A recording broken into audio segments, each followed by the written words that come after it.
Chapter 4 carbon एवं उसके यौगिक पढ़ेंगे। ये ऑर्गेनिक केमिस्ट्री से रिलेटेड चैप्टर है और अगर इसको ब्लूप्रिंट के हिसाब से देखते हैं तो इसमें 2 नंबर का एक क्वेश्चन आएगा और 4 नंबर का एक क्वेश्चन आएगा। टोटल 6 नंबर के क्वेश्चन आएंगे। अब हम देखेंगे कार्बन और उसकी यौगिक। प्रकृति में अधिकांश यौगिकों में कार्बन होता है। जैसा कि हम देखते हैं कि किसी चीज को जलाते हैं तो हमें काला अवशेष प्राप्त होता है। वैसे कार्बन डाइऑक्साइड प्रकृति में बहुत कम मात्रा में मिलती है, परंतु इसका अत्यधिक महत्व है। अब हम कार्बन का इलेक्ट्रॉनिक विन्यास देखेंगे तो कार्बन की परमाणु संख्या 6 है। पिछले लेसन में हमने वीडियोस में देखा था कि इलेक्ट्रॉनिक विन्यास के लिए सूत्र था 2n², जहां n कक्षों की संख्या होती है।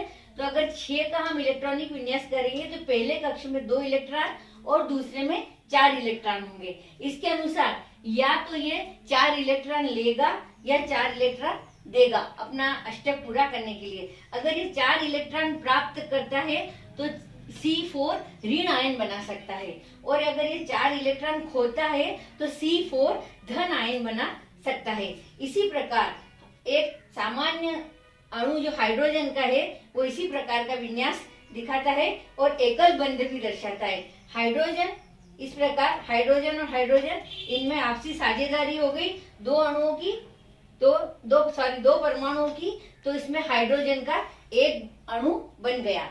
साझेदारी की इलेक्ट्रॉन जो है ये x और x है, तो 2 परमाणुओं की साझेदारी से हाइड्रोजन का एक अणु बना और यह हुआ एकल बंध। हाइड्रोजन में एक परमाणु की साझेदारी देखी थी, तो हमने देखा था कि उसमें एकल बंध बन रहा था। इसी प्रकार हम ऑक्सीजन और क्लोरीन का इलेक्ट्रॉनिक विन्यास भी देख सकते हैं।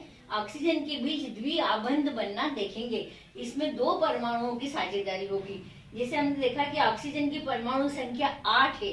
इलेक्ट्रॉनिक विन्यास 2n² के अनुसार हम देखेंगे कि इसके इलेक्ट्रॉनिक विन्यास में पहले ऑर्बिट में 2 इलेक्ट्रॉन और दूसरे में 6। इसको अपना अष्टक पूरा करने के लिए 2 इलेक्ट्रॉन्स की आवश्यकता होगी, तो ये 2 इलेक्ट्रॉन की साझेदारी करेगा, इसलिए इसके बीच बनता है द्विआबंध। अब हम देखेंगे त्रिआबंध। नाइट्रोजन की परमाणु संख्या 7 है। इलेक्ट्रॉनिक विन्यास इसका होगा 2 5। इसको अपना अष्टक पूरा करने के लिए 3 इलेक्ट्रॉनों की आवश्यकता होगी, तो ये 3 इलेक्ट्रॉनों की साझेदारी करता है, इसलिए इसके बीच हो गया त्रिआबंध। अब इससे हम एकल आबंध, द्विआबंध और त्रिआबंध देख सकते हैं। जहाँ एक परमाणु की साझेदारी होती है वहाँ एकल आबंध होता है, जहाँ 2 परमाणु की साझेदारी होती है वहाँ द्विआबंध होता है, और जहाँ 3 परमाणु की साझेदारी होती है वहाँ त्रिआबंध होता है। अभी हमने देखा एकल आबंध, द्विआबंध, त्रिआबंध। अब हम देखेंगे सहसंयोजी आबंध। 2 परमाणुओं के बीच इलेक्ट्रॉन के एक युग्म की साझेदारी के द्वारा बनने वाला आबंध सहसंयोजी आबंध कहलाता है। इसमें एक युग्म की साझेदारी होती है। अपरूपता हम पिछली क्लास में 7th 8th में पढ़ चुके हैं। जब कोई तत्व 2 या 2 से अधिक रूपों में पाया जाता है जिनके भौतिक गुण भिन्न होते हैं परंतु रासायनिक गुण समान होते हैं, इन रूपों को अपर रूप और इस गुण को अपर रूपता कहते हैं। जैसे कार्बन के 2 अपर रूप है, हीरा और ग्रेफाइट। इसका एक रूप और फुलरीन भी है, जिसे C60 के रूप में इसकी पहचान की गई है। इसमें कार्बन के परमाणु फुटबॉल की आकृति के रूप में व्यवस्थित रहते हैं। श्रृंखलन का अपन शाब्दिक अर्थ देखते हैं तो श्रृंखला बनाना।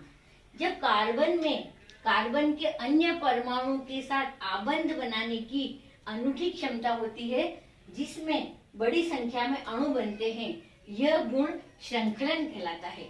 हाइड्रोकार्बन, जैसा कि नाम से स्पष्ट है, हाइड्रोजन व कार्बन से बने यौगिक हाइड्रोकार्बन कहलाते हैं, जैसे मीथेन, इथेन आदि। संतृप्त यौगिक, कार्बन परमाणु के बीच केवल एक आबंध से जुड़े कार्बन के यौगिक संतृप्त यौगिक कहलाते हैं। असंतृप्त यौगिक, कार्बन परमाणु के बीच डबल या ट्रिपल बॉन्ड से जुड़े यौगिक असंतृप्त यौगिक कहलाते हैं। प्रकार्यात्मक या कार्यात्मक समूह, या अंग्रेजी में इसको फंक्शनल ग्रुप भी कहते हैं, यानी ये ग्रुप एक्टिव ग्रुप है।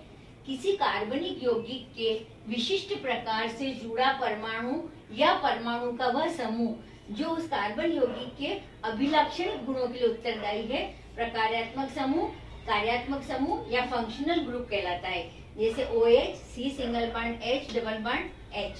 समजाति श्रेणी, पिछले लेसन में हमने सजाती श्रेणी पढ़ा था और अब आ रहा है समजाति श्रेणी। एग्जाम में सब स्टूडेंट्स ये गलती करते हैं कि क्वेश्चन को सही से नहीं पढ़ते हैं और आंसर लिख देते हैं उसका। सबसे पहले देखना चाहिए कि क्वेश्चन में क्या पूछा गया है।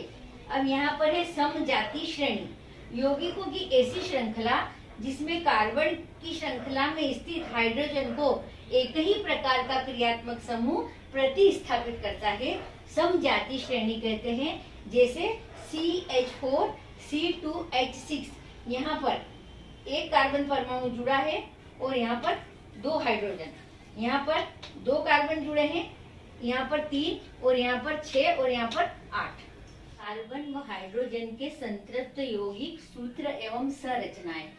कार्बन परमाणु की संख्या, नाम, सूत्र, संरचनात्मक सूत्र। अब है कार्बन परमाणु की संख्या 1 है तो नाम है इसका मेथेन, सूत्र है CH4 और संरचनात्मक सूत्र है कार्बन के साथ 4 हाइड्रोजन परमाणु जुड़े हुए हैं, इथेन।